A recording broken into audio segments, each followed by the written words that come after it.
Welcome back, everybody, to Scrumptious Unscripted. I am Kat, and with me, with his snazzy interview tie, is the good Sir Pappy.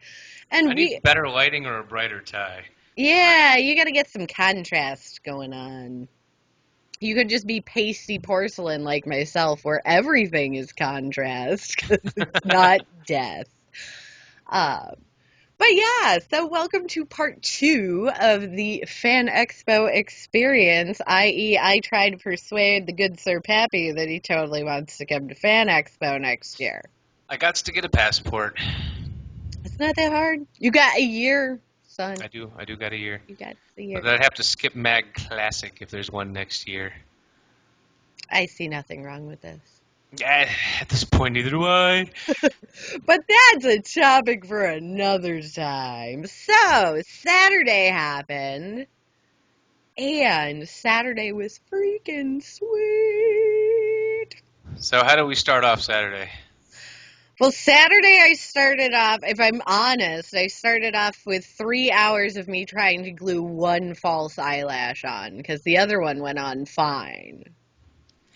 That's how Saturday started. But the reason for putting on the fabulous lashes, which again, I will put a picture, cut to a picture, was because Saturday night, yeah, doodly-doo, doodly-doo, doodly-doo. Don't sue me, Mike Myers. Saturday night was the retro glow party. And And unlike most of those people, you decided to go all out for the whole day.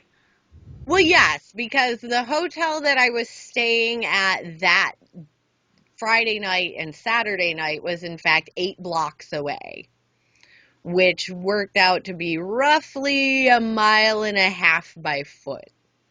So you just get yourself prepped for the day and call it. Yeah, I was not going back to the hotel to change, so I was going for the full day experience in my fabulous glow party attire. Which apparently required 2 long eyelashes instead of just one. Well, I was so frustrated, I was tempted to rock just the one, but I did eventually glue the other one on, and I'll give you credit. You did 3 hours. I'd have given up after 3 minutes. Like, yeah, fuck it. well, it was 3 hours was like the total struggle was real, but Still. I had lots of makeup on. I had UV makeup on, and If this wasn't pre-tied, I probably wouldn't even bother wearing it. sometimes you have to commit, sir. You just have to commit to fabulousness.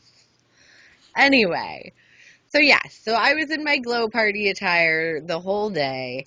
And for Saturday, I had decided my one major thing that I wanted to do was go to the Strain pre-screening / panel. That was my one big event.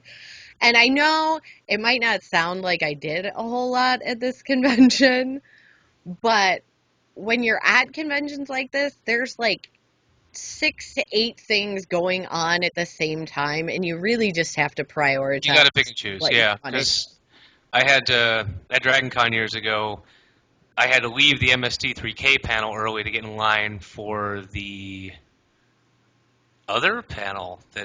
Yeah. That you're drawing I'm a staring at my DVD comparison. collection. I'm like, where the fuck? How could I forget it all of a sudden?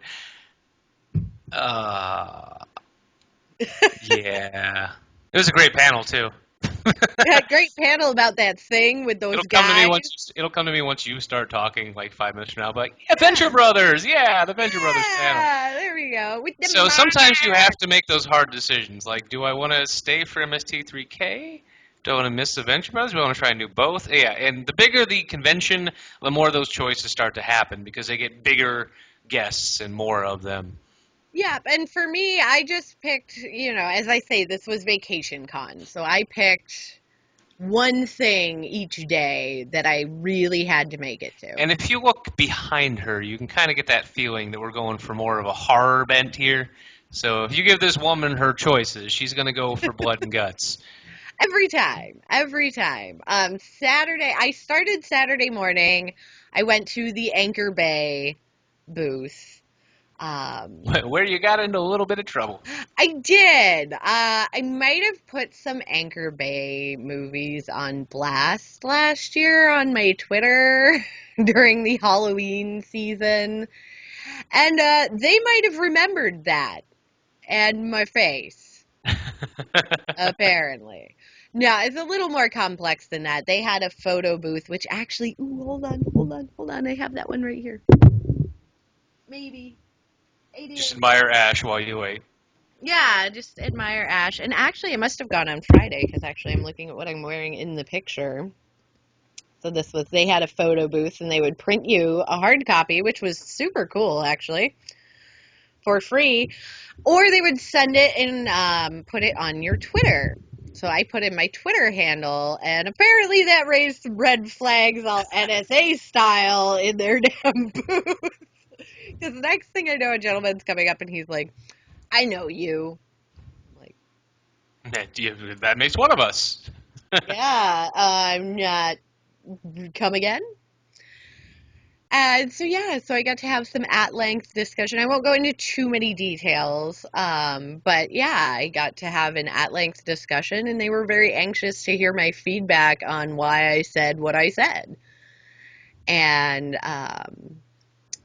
full disclosure, like, a lot of swag was given to me that was not free for everybody. And I told them explicitly that that is in no way going to influence what I say about their films in the future or in the present. So, Basically, thank you for being a low budget distributor, but please try a little harder on what you approve. yeah, Because you do not want to be known as the Asylum Films partner. no, you definitely do not. The one thing I will say is we talked about a lot of stuff that's upcoming for them. I have a poster for one of their upcoming things, which is the Tales of Halloween, which is 11 different directors and I've heard some buzz. Not all good, but in general, it's supposed to be a pretty fun movie. Yeah, I'll wait and see, but I will, that was my one agreement with them for getting some swag was I was going to do a review for that particular film. So that will be coming at some point, but it's going to be an honest review. Around Halloween, maybe. Yeah, mayhaps. We have some other things, wink, wink, nudge, nudge, coming around Halloween. Um, We're going to watch Hateful Eight in Halloween. oh, Awesome. I'm like, Oh, don't, we're gonna dress up as a geisha. Okay. yes, that's it. We're also going to do a really detailed, outdated review for Pan's Labyrinth. Okay. Yeah, and we'll talk about how awesome Steve Bloom is. Yeah, yeah. On his 412 appearances in anime. Yeah, Yeah. hey, man's got to work. And then once we get done with all of that, we will be reviewing Ash versus Evil Dead. Yes, Yeah. In case, what yeah, I was. since you didn't bother Yeah. mentioning it. Well, I didn't think I needed to. It says it right behind my head, like All I see is a chainsaw. very prominently. All I see is a badass and a chainsaw. I don't even know what else you're talking about. So anyhow, back on Well, top. anyway, back to Saturday. So yeah, so I hung out at Anchor Bay for a little while before the Strain panel. And this is the big one. This is the big Saturday event, right? Yeah, that was my must do. Little known fact to you guys, before we went on hiatus for the summer, we were going to be doing weekly reviews for the Strain.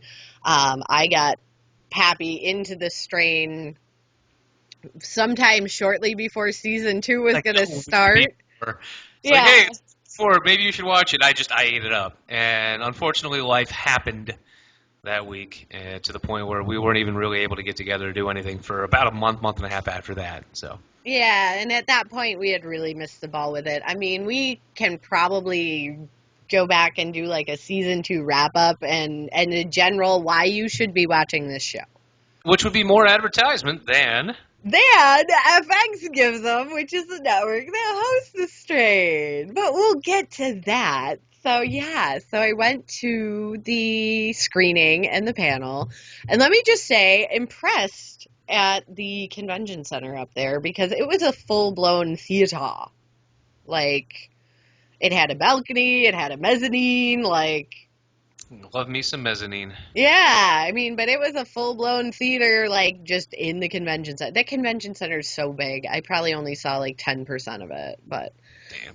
anyway, so I went to that, and then they did a Q&A afterwards, and I asked a question. I don't even remember what my question was, because as I was leaving, the girl runs up to me and she goes, "Hey, you're coming to the booth, right? Here's a VIP ticket for the photo ops because Natalie Brown, who plays Kelly in the show, really wants a picture with you." And I'm like, And again, remember, she's still wearing the rave outfit. yeah, I have big rainbow dreadlocks. Like, I'm picture, like big rainbow dreadlocks, eyelashes out to here. Probably not that big, but like there. Um, yeah. So I look like the most fabulous predator that ever happened. And I was definitely rocking some Pride Predator locks, but And we're talking sci-fi movie Predator, people. Keep your minds out of the gutter. yeah. Oh my gosh. Why did you even bring it up? Oh, I am the stand-in for the audience. so